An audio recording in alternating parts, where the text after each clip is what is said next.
On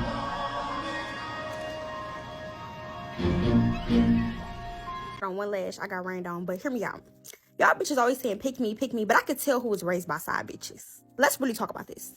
A lot of you women were raised by bitches who were side bitches. So a lot of the shit that y'all think is okay or think is cool, y'all seen y'all mama do, but you don't know your mama or your grandma was a side bitch. So breaking news off the top. Hundreds of teens flooding into downtown Chicago tonight, smashing car windows, trying to get into Millennium Park, prompting a major police response. Within the past few minutes, shots were fired near the corner. Now, we had a news crew on the scene, but they had to move because of safety concerns. I spoke to a woman whose car was smashed by people jumping on the windshield. She says that the car began beating her husband as he sat in the driver's seat. I also talked to a Chicago native, and here's what she has to say.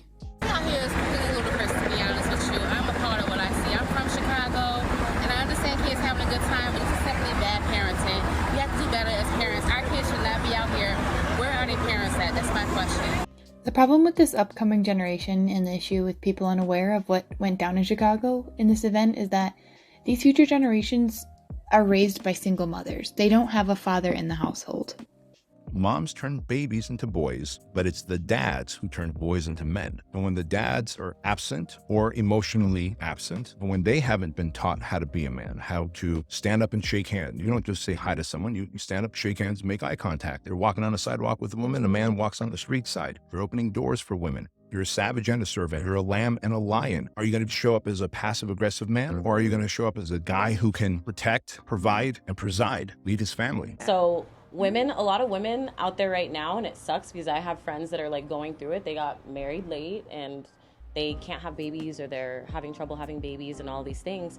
Which is their fault for being hoes in their 20s? Women don't even want to have kids anymore. Like, women don't even want to do that. So I've heard it from the other side of women not even wanting to bring in daughters into this world. So as a person that has a daughter, that when I found out I was pregnant, I was petrified for having a little girl. It's about how you raise them. Like, you can't, there's nothing you can do for either sex. You can't protect them either way it goes. It's the world. It really is how you grow up. It's how you raise them. Like, there are a lot of things that are common sense that should to children that are not taught to children. So you have to understand from like a mindset of when you have someone to take care of, that there are like integral things that you have to teach them. Nobody else is going to teach them. Girls with no fathers in the home have lower self-esteem. Okay, fine, that sucks, but also, women with low self-esteem are more promiscuous. No father families more likely to be victims of abuse, especially with single mothers. The more opportunities a child has to interact with biological father, the less likely they are to commit a crime or have contact with the juvenile justice system. Okay, another way to say that is men and women who are incarcerated, the population of the prisons mostly encompass fatherless homes. Now, here's something that no one else has mentioned, which I think is cool, and I don't really say this eloquently. If a man and wife raise a child, they're less likely to end up in jail, but they have the same statistical chance as children raised by just their father. So if we want to keep children, adults, out of prison, mother, father, or just father. Well, we don't want to hear just father, so let's try to keep the families intact. I think that just seems better. Submission is your husband's need. Sometimes I think we have a lack of understanding of our husband's needs, that he actually needs us. My kids, they're messy, demanding, and at times they're often disobedient. I understand how much they need me, and here's the deal. I continue to serve them despite what they give me. What my kids give me? They give me drama, chaos, messy house, laundry, all the things, sleepless nights. But guess what? I continue to serve them, and I live my life in such a way to meet their needs, not according to their behavior, but regardless of their behavior. So using motherhood as an example, we as women will sometimes treat our children, our sons, as if they can do no wrong, but when it comes to our husbands, it seems they can't do anything right. We are naggy, negative, and we neglect their need of respect based off their performance, and that is not okay. Truth be told, they are someone's son. Saint happens to be one of my favorite human beings. I don't think it's good when parents feel like this is my favorite child. I think it changes. I mean, it's reality. I was my mom's favorite for a good decade, and now it's Kylie. I don't think you should play favorites with kids. Well, they would never know that. I'm just saying. Oh yeah, they just watch this. How did I not know you had kids? So yes, I do have 2 children, you guys. I have a daughter and a son. My daughter is 6 and my son is 3. And of course, they're a huge, huge part of my life. And I would love to share every part of my life with you guys. And at one point, I was posting my kids. And there's still videos of my kids up. But there's a few reasons I don't post my kids anymore.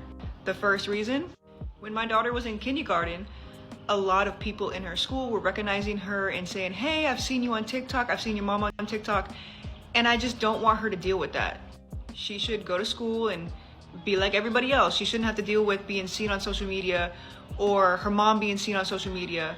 Second reason, and the most important reason, there's a lot of freaking weirdos out here. And when I say a lot, like a lot.